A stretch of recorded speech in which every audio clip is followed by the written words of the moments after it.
Pode sentar, gente. Obrigado, time.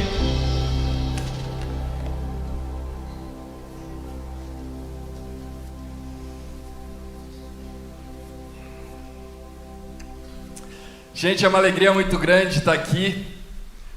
Agora, oficialmente, estamos de volta para mais um ano. Quantos estão empolgados com o que Deus vai fazer nesse ano? Amém? Que seja o ano onde a vontade do Senhor Jesus, ela seja soberana na sua vida, amém? Antes de começar a pregar, eu quero aqui honrar a vida de duas pessoas que estão voltando agora oficialmente para a Palavra Viva Sede. Fica de pé aqui nosso pastor Cris, que já pegou umas praias, pastora Cibele Frasson Batschauer. Só Frasson.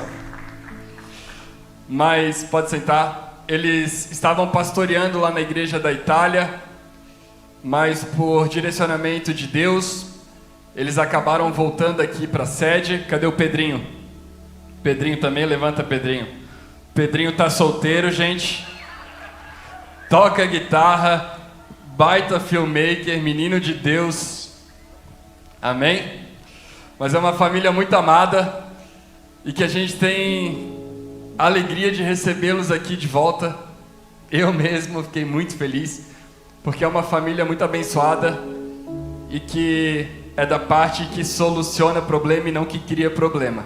Então, é bom ter vocês aqui, que seja um ciclo de favor e de graça na vida de vocês aqui no Brasil, amém? Quero chamar aqui o pastor Gessé. Vem aqui, Gessé. Quero fazer isso antes de pregar. Improviso. Gente, hoje é aniversário do pastor Gessé. Amém? E eu sou muito grato a Deus pela vida desse cara aqui. Tava olhando as fotos do meu celular hoje e achei uma foto onde eu tinha uns 8, 9 anos de idade e ele devia ter os seus 5 anos.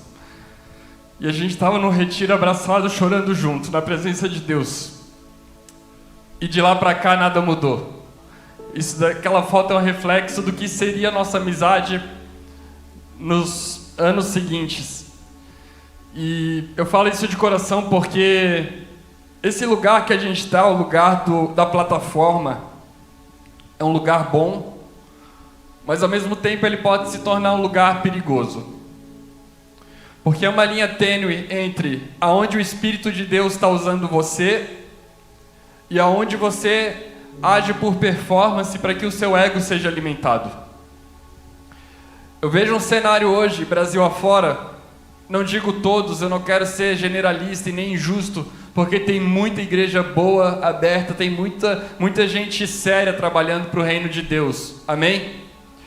Mas a plataforma dentro da igreja cristã se tornou alvo de disputa de ego, alvo de performance de pastores, aonde eles não pregam sobre Jesus, eles pregam sobre eles mesmos, eles pregam focados em crescer, e tudo isso gera um cenário de disputa, de divisão, aonde um quer o lugar do outro. Eu sou grato primeiramente pela visão da palavra viva, porque o nosso bispo nunca nos ensinou sobre ser protagonista aqui no palco, mas de falar sobre o protagonismo de Jesus em nossas vidas. E só assim a gente pode manter uma relação de lealdade, uma relação de cumplicidade, uma relação de falar a verdade, de ser transparente um com o outro, de eu poder abrir o meu coração, ser vulnerável com o pastor Gessé. E hoje, ele é um dos caras mais importantes da minha vida, porque a Bíblia fala, é melhor serem 2 do que 1, se um cair, o outro levanta. E muitas vezes ele foi esse cara na minha vida. Muitas fases de desânimo, muitas fases de querer desistir, de insegurança, é ele que estava do meu lado. Vocês vêm e gostam muito quando eu prego aqui, eu sei porque vocês me falam isso. Mas saibam que isso daqui é 10% do que é uma igreja. Qualquer um pode desenvolver o dom de pregar e de te impressionar. Isso daqui é 10%. O pastor de verdade, ele está embaixo. Quem ele é de verdade é com as pessoas no dia a dia. E eu digo aqui que esse cara tem o caráter aprovado porque ele nunca buscou protagonismo. Ele sempre foi suporte. Quando ninguém estava vendo, ele fazia. Quando falavam mal no bastidor, ele defendia. E por isso que eu estou fazendo esse... É uma forma de homenagem à vida dele e de honra à vida dele, porque eu quero que você entenda que a palavra viva não é o Lucas Paiva, não é o Bispo Flori. A palavra viva é algo que Deus deu e que vai além da nossa geração. E o fato de você fazer parte dessa igreja significa que você também está debaixo dessa visão e debaixo dessa unção. Eu falei tudo isso também porque eu quero orar para que Deus coloque pessoas leais nesse ano de 2026 na sua vida. Eu quero que o que a gente mais almeja aqui, na verdade, pastor Gessé, é que as pessoas consigam viver o que a gente vive no dia a dia, gente. É que as pessoas possam ter esse nível de profundidade bíblica, de maturidade cristã, que só é possível com as pessoas certas e com o ambiente certo. Amém? Eu quero te convidar a ficar de pé, estender as mãos aqui sobre o pastor Gessé. Para você que não sabe, o meu pai, ele fundou a Palavra Viva há 38 anos atrás. O primeiro pastor consagrado da Palavra Viva foi o Bispo Rude, pai do pastor Gessé. Eles nunca pregaram nepotismo e os nossos pais sempre falavam: vocês não são herdeiros da Palavra Viva. Se vocês não tiverem relacionamento com Deus e se vocês não tiverem compromisso com as coisas de Deus, outras pessoas vão estar no lugar de vocês. É claro que eu acredito o seguinte: se Deus me colocou nessa família, é porque Deus tem um plano a longo prazo com essa família, amém? Mas nós não estamos aqui porque nós somos somente da família, porque se nós não tivéssemos o caráter aprovado, nós não duraríamos um ano. Amém? E eu sei que é uma igreja geracional. Eu sei que é uma igreja para os nossos filhos e para os seus filhos também. Amanhã pode ser o seu filho que está aqui no nosso lugar fazendo muito melhor do que a gente. Estenda suas mãos para cá.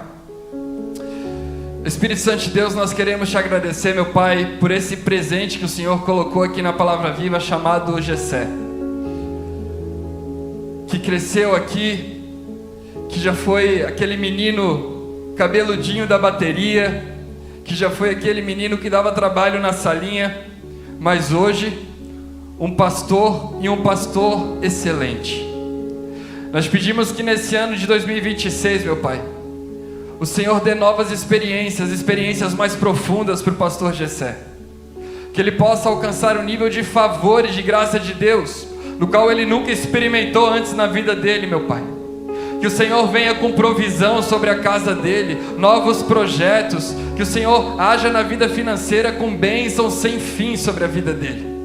Nós oramos pela saúde dele, nós oramos pela casa dele, pelos filhos dele, pela esposa dele, para que a mão toda poderosa do Senhor esteja sobre a casa dele, que a casa dele seja um lugar de paz, seja um lugar onde a presença do Espírito Santo repouse. Nós te abençoamos para esse novo ciclo, pastor Gessé, em nome de Jesus.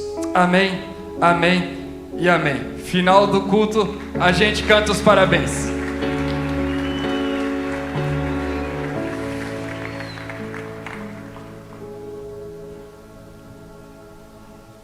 E para quem estava esperando eu falar da calvície dele, se deu mal.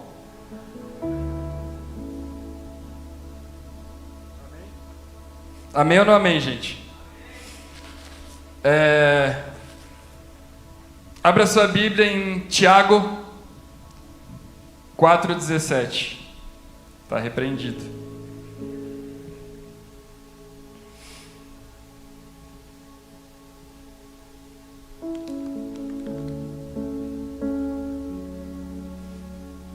A palavra de Deus diz o seguinte: portanto, aquele que sabe que deve fazer o bem e não faz, nisso está pecando. Espírito Santo de Deus, nós te damos graça por esse momento de palavra, meu Pai. E o que eu te peço humildemente aqui é que este pregador não atrapalhe o mover do teu Espírito essa noite nessa igreja. O que eu te peço aqui, meu Pai, é que essas pessoas possam ser impactadas de uma forma que haja transformação em seus corações nessa noite. Eu declaro em nome de Jesus que a sua mente está aberta agora para a palavra de Deus. Eu declaro em nome de Jesus que o seu coração ele está desarmado agora para receber essa semente. Eu declaro que você é terra fértil. E essa palavra vem como uma semente vinda diretamente do Senhor na sua vida, que vai frutificar. Em nome de Jesus. Amém. Há uns cultos atrás eu preguei sobre a parábola, uma das parábolas que Jesus conta do bom samaritano. Quantos estavam aqui presentes? Eu confesso que essa palavra ela impactou muito forte o meu coração.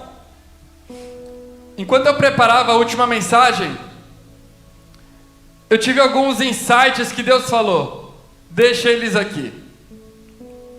E nesses 10 dias que nós ficamos lá na praia agora, eu fui revisitando esses insights e perguntando a Deus o que Ele queria falar comigo através daqueles pensamentos. E uma das coisas que veio no meu coração é que existe uma frase que as pessoas usam muito e que elas não veem muita maldade nessa frase, que é: mas eu não fiz nada de errado. Lendo a palavra de Deus e lendo aqui o livro de Tiago, eu cheguei à conclusão que a Bíblia, ela não define o pecado somente como fazer o mal. Ela define que é pecado também não fazer o bem quando nós sabemos que nós devemos agir. A Bíblia condena o pecado, mas também condena a indiferença. Eu coloquei uns conteúdos no meu Instagram ali essa semana. Eu tive com um amigo há umas semanas atrás, ele faz aquele mesmo conteúdo. Eu falei, eu vou testar alguns cristãos. Aí eu fui lá no Instagram, cristão não sei o que, e deixei. Eu vi os comentários e as pessoas confundem muito o seguinte, porque entrou uma ideologia dentro da igreja sobre graça que na verdade não é graça, tá mais para desgraça, aonde você pode fazer tudo e tudo que você faz é aprovado por Deus. Você pode viver a vida de uma maneira em que você faz o que você quer, como se não houvessem consequências. Eu quero te colocar duas verdades aqui que elas não se conflitam. As pessoas acham que conflitam, mas não conflitam. A primeira, sim, nós somos salvos pela graça. Não há nada que o ser humano possa fazer para alcançar salvação em Cristo Jesus, a não ser crer única e exclusivamente no sacrifício de Jesus, e isso é suficiente. Ponto final. Eu creio e eu me torno justo.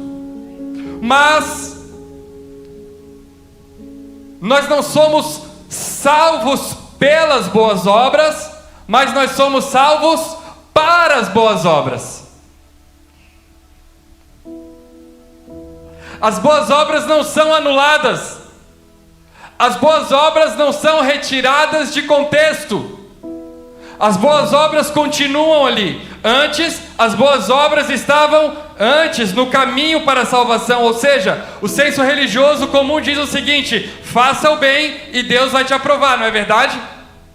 Se eu for uma boa pessoa, se eu for um bom marido, se eu for alguém que doa na vida das pessoas, alguém que faz o bem, Deus vai me aprovar. Na verdade, não é isso que a gente pensa. Mas não é isso que a palavra de Deus diz. Isso é um pensamento religioso, onde nós achamos que nós alcançaremos favor e graça, status de sermos aceitos por Deus, através do que o nosso braço, a força do nosso braço é capaz de fazer.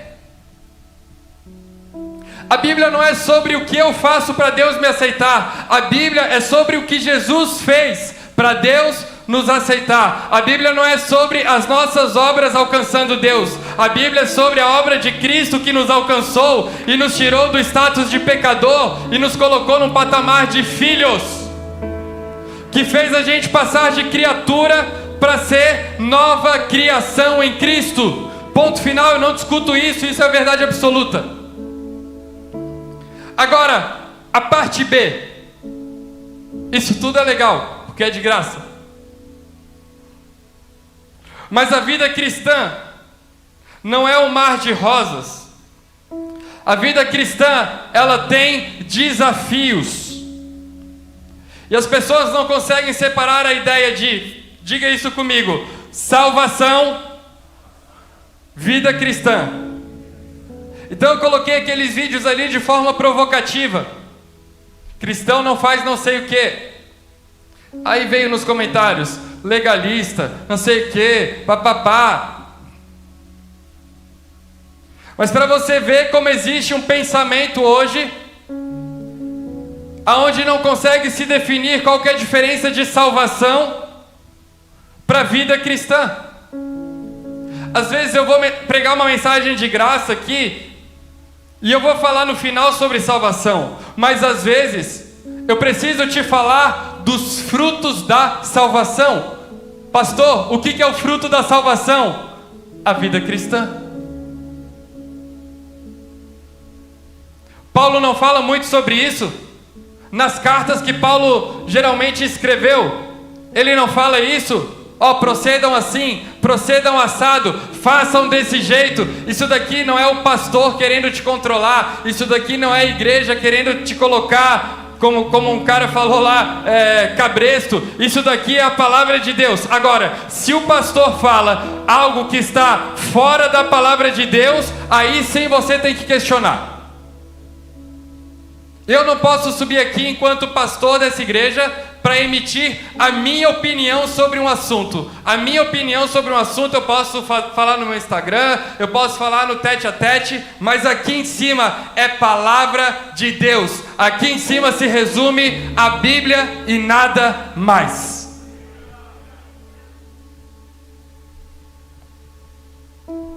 Porque é difícil ter hoje pastores bíblicos. Tem muitas ideias sobre a Bíblia, muitos achismos sobre a Bíblia.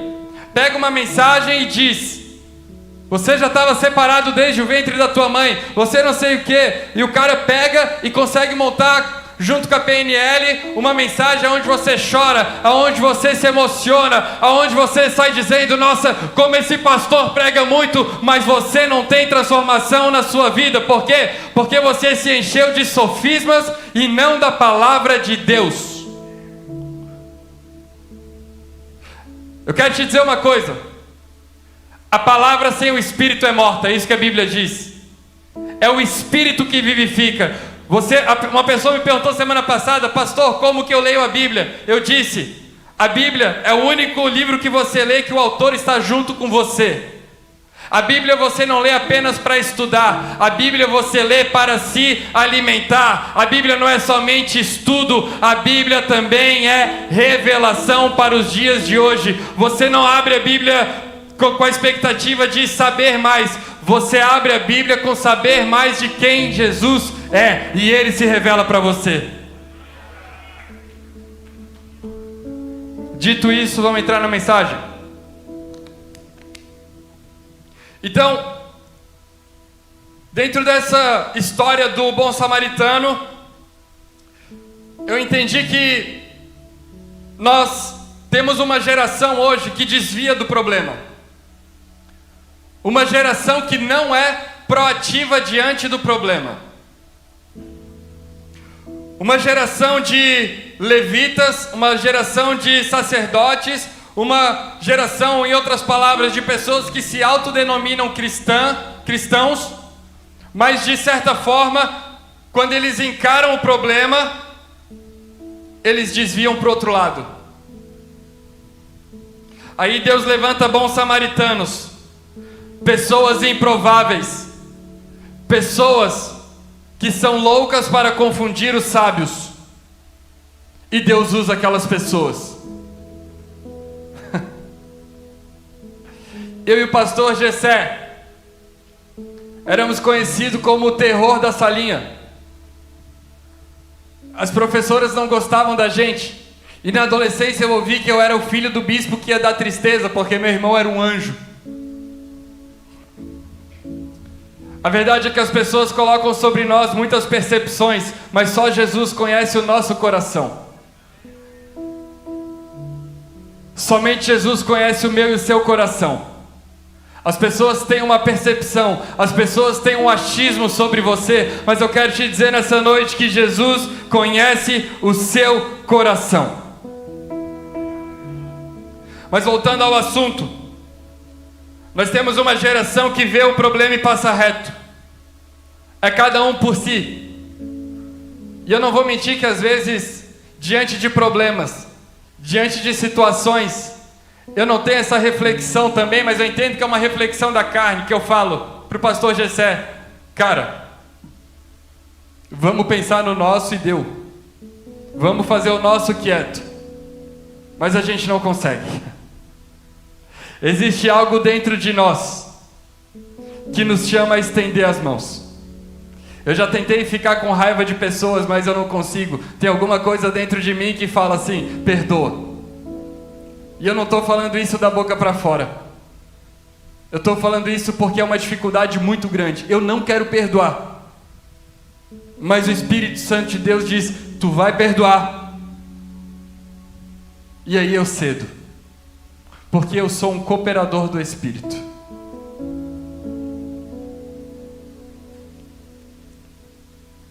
Hoje eu quero falar de algo muito profundo aqui.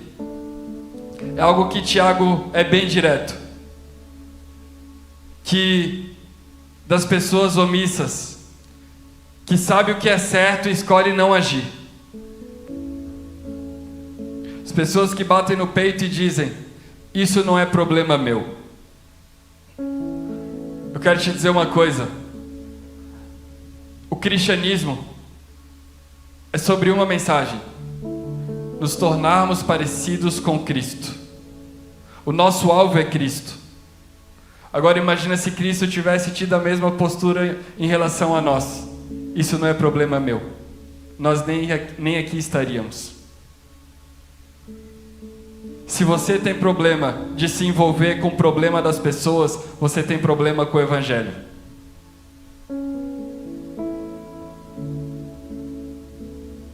Eu falei que é difícil. Eu já falei no começo da mensagem, porque não é uma mensagem fácil. Eu até orei para Deus abrir o teu coração e desarmar o teu coração, porque não é uma mensagem fácil. Mas uma vez que essa mensagem ela entra no seu coração e ela começa a frutificar, você nunca mais é a mesma pessoa.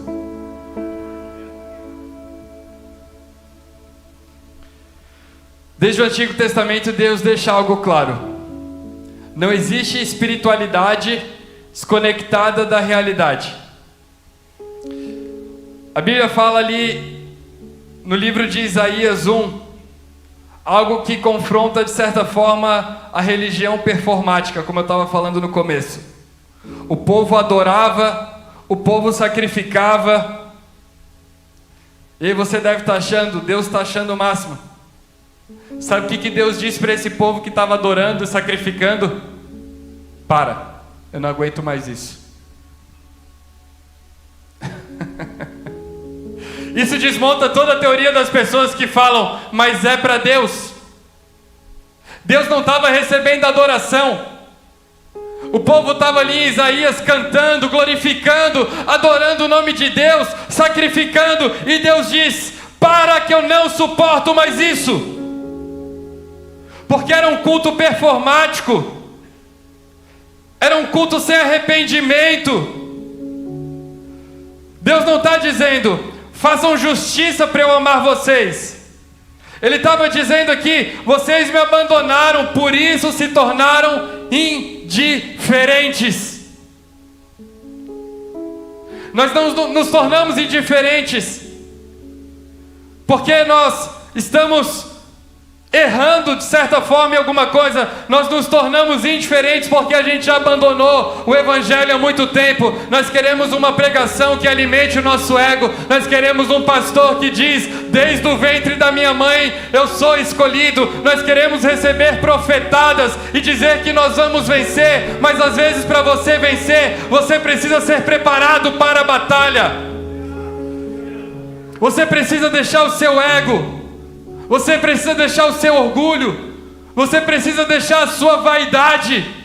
Você precisa perdoar pessoas que você não quer perdoar, porque tudo isso é fardo na sua vida.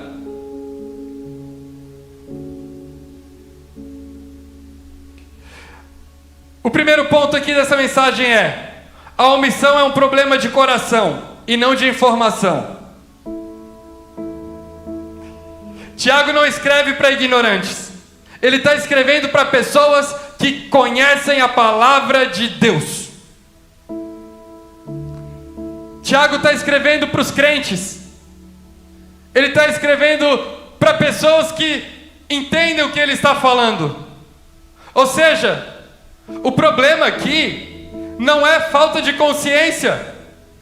O problema aqui não é sobre não saber das coisas. O problema que Tiago está tratando aqui é endurecimento de coração. Por isso que Jesus conta a parábola do bom samaritano. Veja, o sacerdote e o levita não eram maus. Eles eram religiosos. Eles sabiam o que a lei de Deus exigia. Mesmo assim, eles foram indiferentes. Mesmo assim, eles escolheram passar de largo, como diz a Bíblia. E Jesus redefine o pecado. Veja que muitos de nós, eu quero que você reflita bem no que eu vou falar aqui. Nessa mesma situação de Jesus, muitos de nós, a injustiça estaria na violência contra o homem. E Jesus nem toca no assunto da violência. Jesus toca na indiferença. Para você ver a gravidade da indiferença. Para você ver a gravidade de um coração endurecido pela indiferença, pelo orgulho, pela vaidade, pelo ego. Tinha um homem espancado. Mas um homem espancado, ele é curado com uma boa ação. É mais fácil você cuidar de um homem espancado do que você cuidar de um homem que endureceu o seu coração. Esse é o tema do bom samaritano. Jesus está dizendo em outras palavras assim: para esse daqui que está espancado, para esse daqui que está machucado, para esse daqui que está caído, e isso fala de você que chegou aqui cansado, isso fala de você, existe cura e é fácil. Para você que chegou hoje aqui, eu quero estender essa mensagem para você que chegou aqui, talvez você foi espancado pela vida, talvez você esteja passando por um momento difícil, talvez você tenha sido oprimido pelo diabo, talvez você está passando pela pior fase da sua vida. Jesus diz assim nessa parábola: isso daí é fichinha. Eu cuido de você. Jesus diz isso para você hoje: eu cuido de você. Agora Jesus está falando assim: como é difícil quebrar o coração de um homem que endureceu o coração.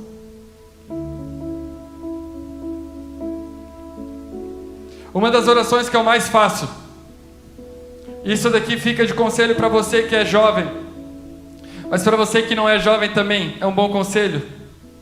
Eu tenho 34 anos, acabei de fazer 34 anos. E uma das orações que eu mais faço diante de todos os problemas que eu enfrento, ministeriais, é: Deus, não deixa o meu coração ser endurecido. Nem pela raiva, nem pela amargura, nem pelo que as pessoas fazem, só não deixa que meu coração se endureça, porque o dia que meu coração se endurecer, eu não presto mais para isso daqui.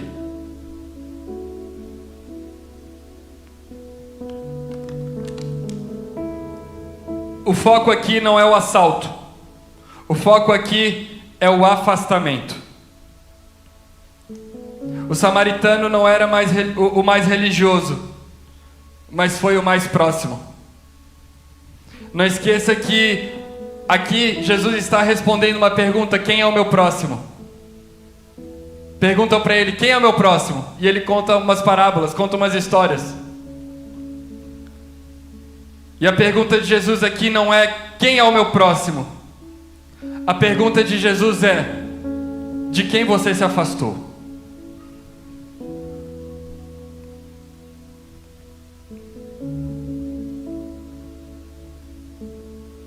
Como existe gente doente, gente. Como existe gente precisando ouvir falar de Jesus. Como existe gente que se encontra com você todo dia clamando por uma palavra e você se torna indiferente diante daquilo. Ah, mas aqui é o meu local de trabalho. Tomara que Jesus não volte quando você estiver trabalhando, porque daí ele não vai poder mexer no seu local de trabalho. Jesus, eu só saio às 6, tá? Eu vou no segundo bonde. Você não é cristão aqui na igreja, meu amigo. Você é cristão aonde você estiver. E aonde tiver uma oportunidade de falar da palavra dele, seja no trabalho, seja em qualquer lugar, seja no futebol, seja no estádio de futebol, seja onde você estiver, todo lugar é lugar para falar da palavra de Deus.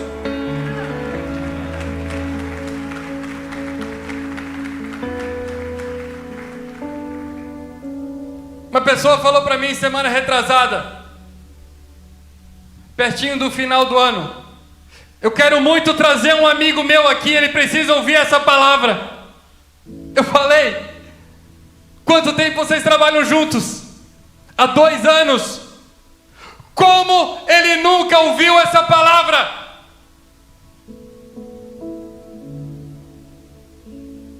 Essa palavra não é exclusiva do pastor Lucas.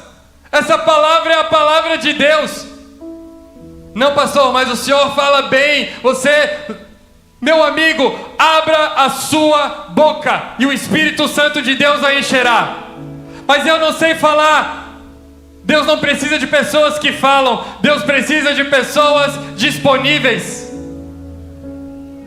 Você conhece a história de Moisés? Quando Deus chama Moisés, ele fala assim: agora fala para a multidão. Moisés fala: Deus, eu sou gago. Deus, eu não sei falar. Pode ser Arão falando no meu lugar. Deus falou: pode. O objetivo de Deus não é nos promover, mas é promover a palavra de Deus através da gente. Não é sobre o que a gente é capaz de fazer. A pergunta aqui é: você está disponível ou você se afasta das pessoas?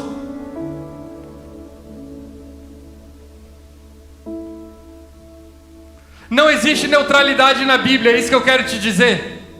Diga: não existe neutralidade na Bíblia. A Bíblia diz que o muro é do diabo. Ou você é cristão, ou você não é cristão. Assim como não existe mulher meio grávida, não existe meio crente. Sabe o que a Bíblia fala sobre os que estão em cima do muro? Que os mornos serão vomitados. E isso fala no livro escatológico de Apocalipse. Os mornos serão vomitados. Eu estou te chamando para uma postura de cristão. Isso daqui é misericórdia. Isso daqui também é graça de Deus sobre a sua vida. Isso daqui é a mensagem de João 6, que Jesus aproxima e a multidão se afasta. Só de você estar até aqui agora comigo já mostra que alguma coisa está acontecendo no seu coração.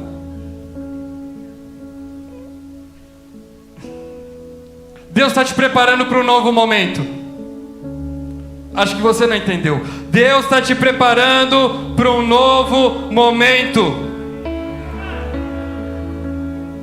Outro nível de mentalidade.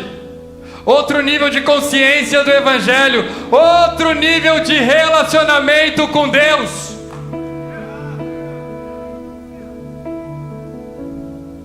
Eu vou te levar na igreja para o pastor orar por você. Vai você e coloca a mão e põe as mãos e fala em nome de Jesus. Se não funcionar, eu vou.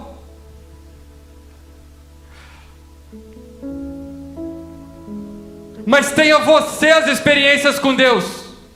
Amadureça você também na fé. Não seja espectador do que está acontecendo, gente. A religião diz: cuide da sua vida espiritual. O Evangelho diz: se você foi alcançado, a sua vida nunca mais será só sua. A religião sempre foca em você. O Evangelho sempre foca nos outros.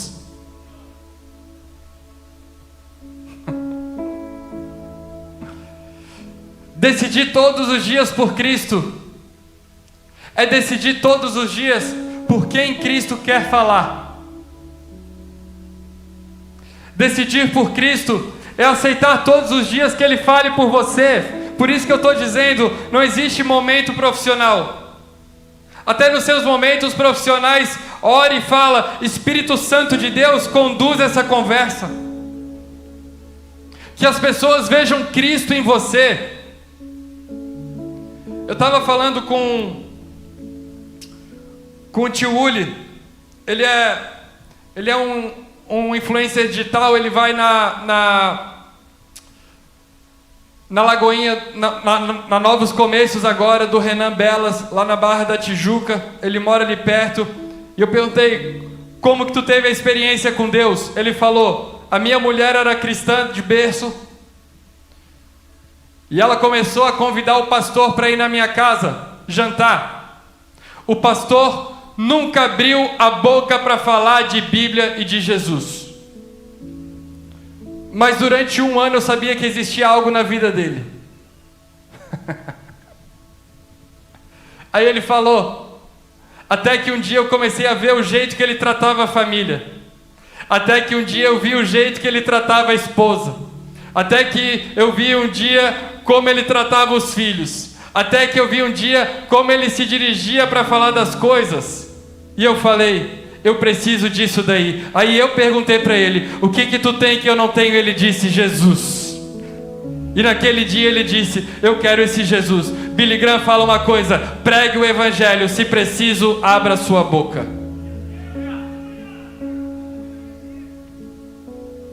Eu quero te encorajar a não ter medo de falar de Jesus. Eu quero te encorajar a não ser mais frio, a não ser mais morno, mas ser um cristão fervoroso, um cristão quente, que aonde chega faz a diferença, que aonde chega o ambiente muda, que aonde a luz chega, as trevas somem, os demônios saem.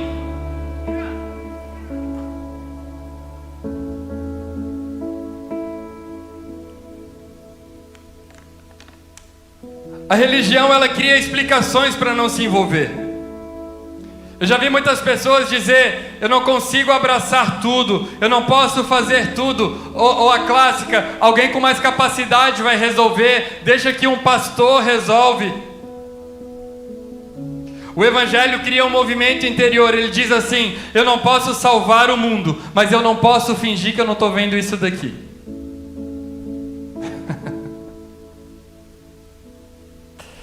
Mateus 25 é muito impactante por um motivo muito simples.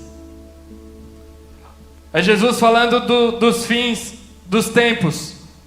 E ele diz que no juízo final as pessoas não são condenadas pela violência direta, mas também por omissão. Também fala dos mornos. Ele fala o seguinte: eu tive fome e vocês não me deram de comer. Não é sobre violência, não é sobre um pecado direto, mas é sobre omissão. Se eu não me engano é Mateus 25, 33 que está isso. Então Jesus não está dizendo que nós somos salvos por obras, mas Ele está dizendo que a ausência de fruto evidencia que nós não temos vida com Deus.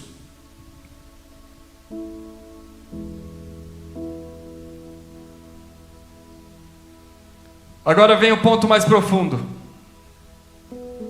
Jesus não ensinou apenas sobre justiça. Ele entrou na injustiça. Ele foi o homem ferido à beira do caminho, silenciado, despido, espancado por um sistema religioso e político.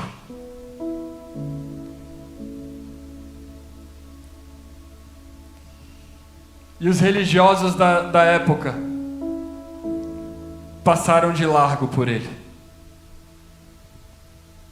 O Rei dos Reis, o Senhor dos Senhores, sendo injustiçado, e muitos fecharam os olhos para o que estava acontecendo. Mas o próprio Deus não fechou os olhos para o que estava acontecendo. A cruz é Deus dizendo para a humanidade: eu não vou me proteger da dor, eu vou entrar nela por vocês. Jesus foi tratado como o pobre, o rejeitado, para que nós nunca mais precisássemos viver indiferentes à dor. Por isso que Mateus 25 faz sentido nesse contexto. Jesus se identifica como faminto, como nu e como preso. Em outras palavras, o que eu estou querendo dizer aqui é que negligenciar o outro é ignorar a Cristo. E servir aos meus irmãos é encontrar a Cristo. Estava falando com o Kaique. O Kaique voltou agora para o Figueirense. Esse ano ele vai fazer muitos gols. Amém, Kaique? Esse ano vai ser o melhor ano da tua vida. O ano que no final dele nós vamos te consagrar pastor aqui também. Homem de Deus, aonde ele vai, ele me liga: pastor, não sabe o que está acontecendo aqui. É verdade, Kaique? Ele foi lá para o Volta Redonda, ele estava aqui, era culto todos os dias com os atletas. Ele foi embora, uma choradeira, foi lá para o Volta Redonda, aconteceram algumas coisas, não vou entrar em detalhes, e eu perguntei para ele: tu está triste? Ele falou: triste? Eu encontrei sentido no que eu estou fazendo aqui, estou pregando a palavra de Deus, as pessoas estão se convertendo. Ele sabe que futebol é só uma ferramenta. Por isso que raramente a gente conversa sobre futebol. É só uma ferramenta para alcançar as pessoas. Mas o chamado da vida dele é alcançar as pessoas. A gente estava conversando sobre uma situação, ele falou: essa situação caiu no meu colo, o cara desabafou para mim, e eu comecei a falar de Jesus para ele, o cara começou a chorar. Já marquei com ele de novo, ele nem conhecia o cara direito. Já marcou, conversou com o cara de novo, falou de Jesus e já vai trazer o cara aqui na igreja. É muito mais fácil você não se envolver. É muito mais fácil você não olhar para a dor do teu irmão. É por isso que a estrada para o inferno é larga e o caminho para o céu é estreito.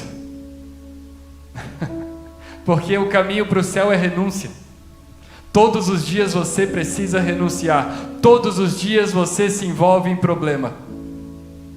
Mas posso te dizer uma coisa: quando nós vivemos dessa maneira, Deus renova as nossas forças.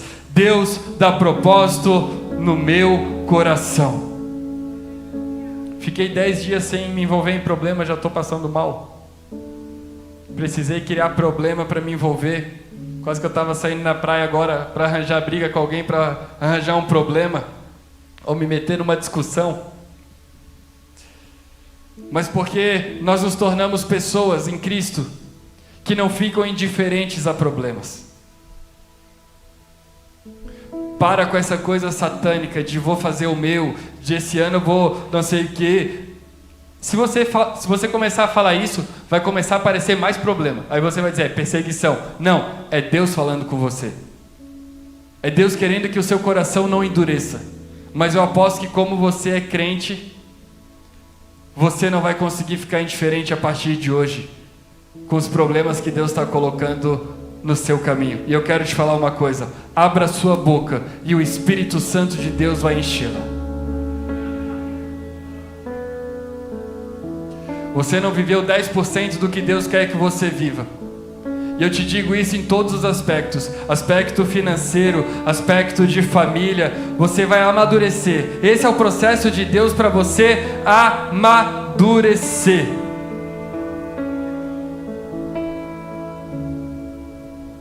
Também não se envolve em problema demais. Não é isso que eu estou falando. Ora, ajuda como pode, mas não seja indiferente. Se você perceber que seu coração está sendo endurecido, porque muitas pessoas pensam o seguinte: isso daqui vai ser um peso. Outras pessoas pensam: eu vou fazer isso para ser aceito por Deus. Não. Isso daqui não é um chamado para performance. Não estou dizendo para você se posturar, para você se posicionar, para impressionar a Deus ou impressionar alguém. Isso daqui é sobre identidade em Cristo. O evangelho bíblico, ele muda o coração. O coração transformado, ele não consegue olhar para a justiça e continuar o mesmo. Ou seja, você não age para ser salvo. Você age porque você foi alcançado. A pergunta aqui não é se você consegue resolver tudo a partir de hoje.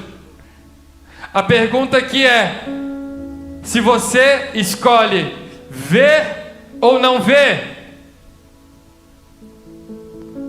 A partir de hoje você não apenas vê, a partir de hoje você se envolve, mas você não se envolve no seu nome, você se envolve no nome de Jesus, porque muita gente canta: quero ser usado da maneira que...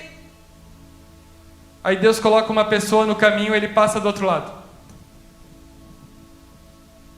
Que evangelho esquizofrênico que é esse? Que domingo a gente prega que nós queremos ser usados e na segunda-feira a gente está fofocando com a pessoa do lado. Meu Deus, que gente chata. Amigo, se você não tem paciência com pessoas, você não tem paciência para o reino de Deus. Aliás, paciência é um fruto do Espírito, porque aqui a gente precisa de muita.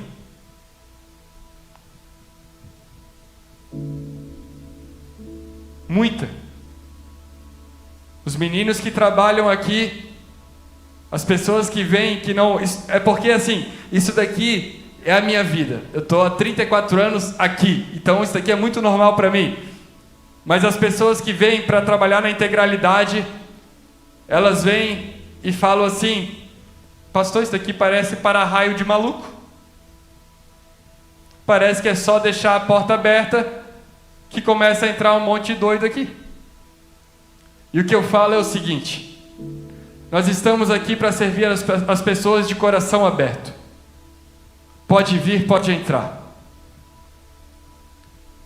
Porque nós somos da turma que escolheu ver e fazer a diferença.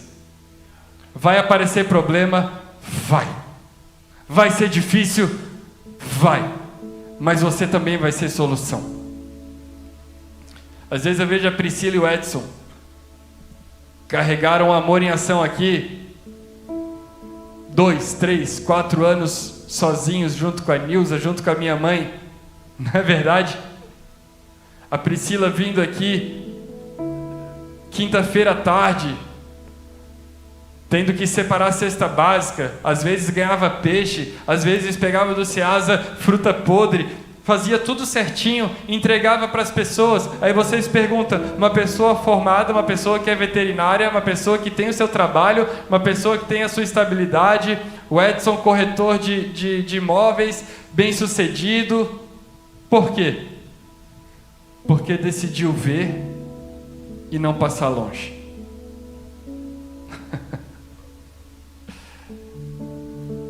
Eu falo para o pastor Gessé: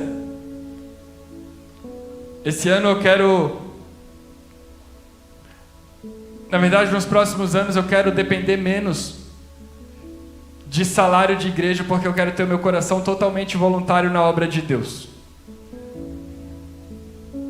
Mas isso daqui é um teste para o meu coração. Isso daqui é um teste para o meu caráter cristão.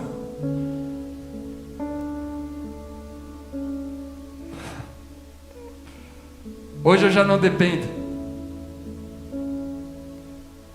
Mas o ponto é o seguinte: pelo que nós nos envolvemos? Pelos benefícios ou pelo sacrifício? Eu estou aqui porque isso daqui me dá benefício, ou eu estou aqui porque eu creio no que nós estamos fazendo?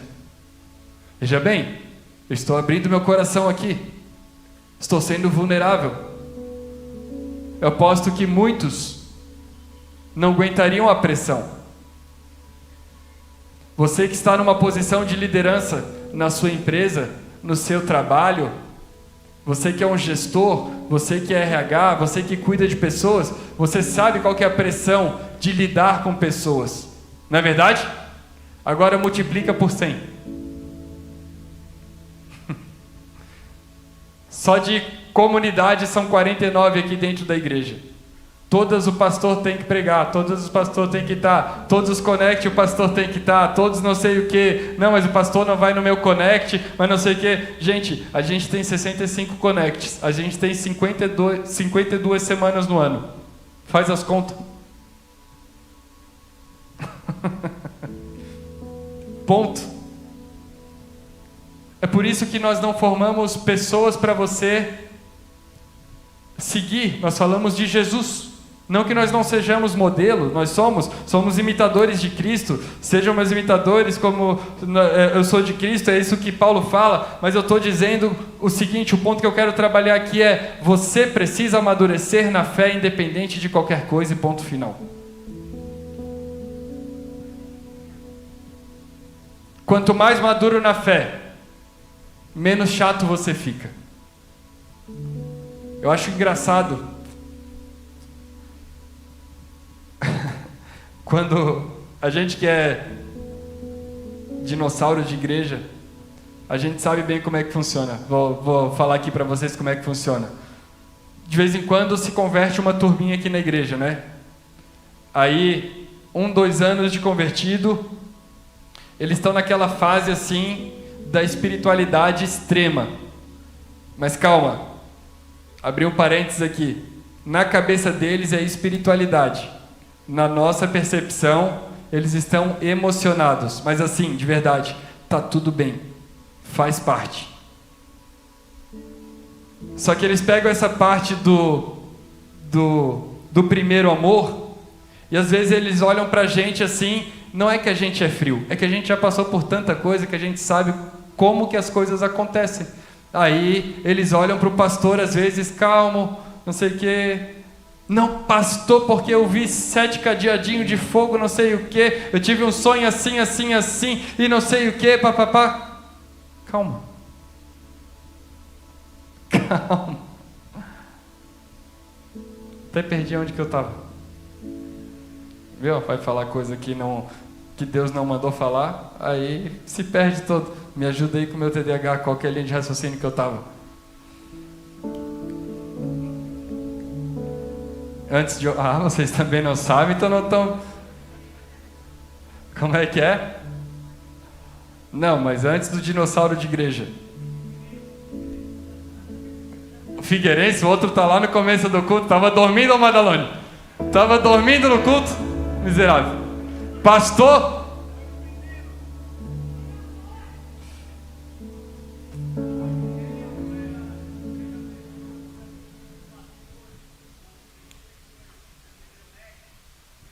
Boa. Salva de palmas, gente. Estava prestando atenção.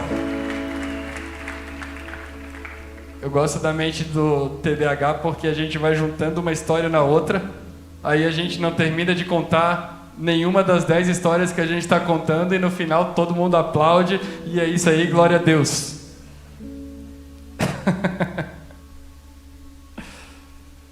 Mas eu estava falando realmente do que nós precisamos ser enquanto cristãos. Mas eu queria só usar essa parte para ilustrar de como existem fases dentro do cristianismo. E de como nós somos usados dentro dessas fases no cristianismo. Então, o ponto central dessa mensagem aqui é: não endureça o seu coração. Porque do mesmo jeito que as pessoas vêm na emoção, elas saem por causa da emoção. Porque daí elas colocam uma expectativa tão alta que elas se frustram. E daí elas acham que o pastor é carnal e elas são muito crentes. E agora eu vou procurar não sei o que, vou para outra igreja. Vai na outra igreja, repete o mesmo ciclo, sai, vai para outra igreja, repete o mesmo ciclo, nunca cria raízes, nunca aprende, nunca se torna um cristão maduro. Por quê? Porque vive no emocionalismo. Amém? Hoje é dia de você criar raízes. Raiz criada, coração fácil. É fácil criar raiz? Diga, não. É difícil permanecer. É difícil você vir todos os domingos. É difícil você ter a vida devocional. Mas quem te prometeu vida cristã fácil, quem prometeu todas as coisas do mundo, quem prometeu facilidades foi o diabo no deserto e não Jesus. Jesus disse: aquele que quiser vir após mim, tome a sua cruz, negue-se a si mesmo e aí sim, siga-me. Nós precisamos retomar o evangelho da cruz. Uma vez, tem uma frase que eles atribuem a um presidente americano, que é a seguinte: o maior perigo não é o grito dos maus, mas o silêncio dos bons. O silêncio protege quem se cala, mas mata quem sofre. Jesus nunca se calou diante da dor. Nunca foi indiferente. Ele se entregou. Eu estou aqui criando uma mentalidade porque eu sei que essa semana você vai ser tocado com muitos desafios. Deus vai colocar muitas pessoas no seu caminho. E você vai ser instrumento de Deus para fazer a diferença. Quem aqui é motorista de aplicativo? Pode levantar a mão sem vergonha. Amém. Você que é motorista de aplicativo, abra a sua boca para falar de Jesus. Eu estou falando sério. Você que trabalha com pessoas que sabe que precisam ouvir falar de Jesus, fale de Jesus. O verdadeiro avivamento não é cai-cai, não é choro, é conversão, é arrependimento. Eu estava vendo uns clipes musicais e eu quero deixar a minha opinião sobre isso. Minha perspectiva do Evangelho, como eu interpreto a Bíblia. Uma pessoa me perguntou assim: a gente estava vendo o clipe, aí existe um movimento assim, gospel, que eles têm um jeito diferente de adorar a Deus e está tudo bem. E daí no clipe a pessoa estava assim, chia e dava cambalhota e não sei o que. Aí a pessoa me questionou e falou assim: tu acha que isso daí é manifestação do Espírito? As perguntinhas que vem para o pastor. Eu falei assim: eu acho que isso é liberdade no Espírito. Manifestação do Espírito é mudança de caráter e arrependimento. Então eu não condeno queda mortal, queda cambalhota. Dá e não dá para mim é a mesma coisa, mas você é livre para fazer o que você quiser. Quer chorar, quer adorar, quer fazer do seu jeito. O Gessé estava até dançando aqui, ele tem mais gingado do que eu, e é isso aí, faz do jeito que você quiser, mas isso não é manifestação do Espírito Santo de Deus. Um amigo meu postou um vídeo na internet que ele falou sobre o cai-cai. O que você acha das pessoas que caem no espírito? Ele falou, o problema não é como elas caem, o problema é como elas levantam. Se elas levantam mudadas, aí eu acredito que foi o espírito. Se elas não levantam transformadas, foi só cair mesmo. Só caiu. Emocionalismo. Amém? Nesse momento eu quero que vocês se coloquem de pé, porque nós vamos adorar o nome de Jesus. Eu sei que essa palavra ela é um pouco mais densa.